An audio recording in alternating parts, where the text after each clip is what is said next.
नमस्कार, कशा आहात सगळे? हसताय ना, हसायलाच पाहिजे. चला, आज मस्तपैकी कन्येचा वाढदिवस आहे आणि पिझ्झा आणि बर्गर पार्सल मागवलेलं आहे. बघू शकता,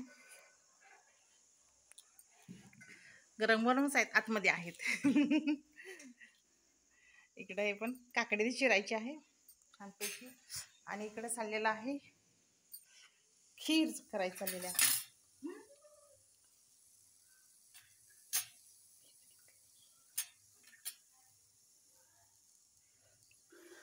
खीर करायची चाललेली आहे मस्तपैकी.